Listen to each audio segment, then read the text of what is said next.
Oh man, has it been hard to come up with this first video. I don't know how many scripts I've trashed, but it feels like if I were writing these by hand I'd have to rent out my own landfill. And it probably doesn't help that I chose Dragon Age Origins by BioWare as the first game to put under my microscope. The game hits highs and lows in its storytelling, and sifting the wheat from the chaff requires its own degree. Before I start, I want to point out that my critique comes from the point of view of the story and how it immerses the player. Is the game fun? Yes. Is it absorbing? Yes. Should you buy it if RPG games are your thing and you're old enough for fantasy gore and PG-13 sexual content? Yes. Having said that, there's plenty of room for critique, and that's what we do here. Origins tells the story of you. Well, not you, but a more fascinating you living in a fantasy realm. You choose traits at the beginning of the game, such as male-female, because that kind of makes sense. Your race choices are human, elf, dwarf, because apparently borrowing fantasy races from J.R.R. Tolkien is now the law.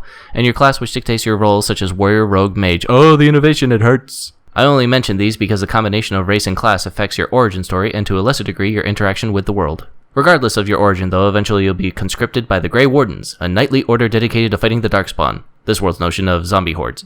Although in this case, the zombies are very well armed, not to mention some of them can use magic and will powderize you given the opportunity. Which is exactly what they did on my first two attempts as a human noble warrior, and brings me to my first real gripe about the game's immersion. Apparently, the main stat to buff for warriors is dexterity, not strength, which is what common sense would dictate, I would think. Which means a warrior's job is not to bash in the skulls of your enemies, but to get their Lord of the Dance on, while the mages deal the damage. Can anyone say lame? Chucking that, I started over for the third time and chose an elf mage. This is when I learned that magic is so overpowered that I could flambe anyone who looked at me funny. Load up on 3 mages and 1 standardized meat shield warrior and you become a walking death machine. The too long didn't listen version of this is that there are a few balance issues and some unintuitive mechanics. The meat of the game comes in when you join up with the army to fight the Darkspawn. The army is betrayed, the wardens are killed except for you and Alistair, the game's designated meat shield, who looks like Barbie skin in a suit of armor, and the two of you, along with Magic Holds Up My Clothes Black Mage Morgan, must unite the land, build up a new army, and finish the Darkspawn once and for all. And this is where the game seems to forget why you are going about in the first place. The main quests are fun and interesting, but will distract you to the point of where you forget why you came there. And that's before the spam of side quests that range from really cool to running errands for random strangers like a schoolboy doing his first paper route.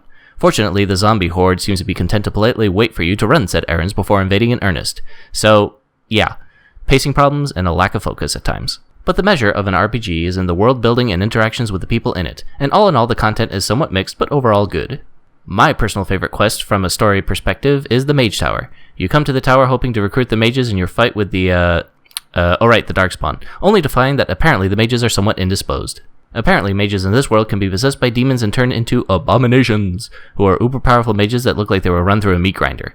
At least according to lore, they're really powerful because you chop up about 500 of them going up the tower. What I like about this story is how even-handed it is. Both mages and Templars, the military order charged with keeping an eye on the mages, understand the risk possessed mages pose to the world. Yet in this case, the reason why some mages are possessed is because they want freedom and try to escape the tower, and consort with demons in order to obtain the power necessary to achieve that end. The characters are sympathetic and nuanced, the conflict shows people trying to make the best of a bad situation, and tries to balance all concerns. Regardless of how one feels, you can see the other's point. Great stuff, I approve. On the opposite quality end of that dynamic is the human-elf racism struggle. Apparently, humans are racist jerks to elves. I assume this was due to some awesome backstory about how the elves were once the superpower and now the shoe is on the other foot. Instead, evil human empire crushes wonderful elven empire because evil. And then just as the elves recover, the dominant human religion that conquered previous human empire goes on a crusade to crush the elves even further. This projection backstory is meant to be relatable to us moderns, but only combines ignorance about religious history with ignorance about racism and race issues. The cartoonish understanding about these issues bleeds into the world, and rather than explore them via allegory, it just reduces them to stereotypical views. The moral of this lesson is don't bring in current cultural issues unless you either go all the way, or make up an issue like the Mage-Templar dynamic that explores concepts in an allegorical sense. The religious aspect is particularly confusing in this game. The lore itself portrays a god who fell in love with a prophetess, only for the prophetess to be betrayed and killed.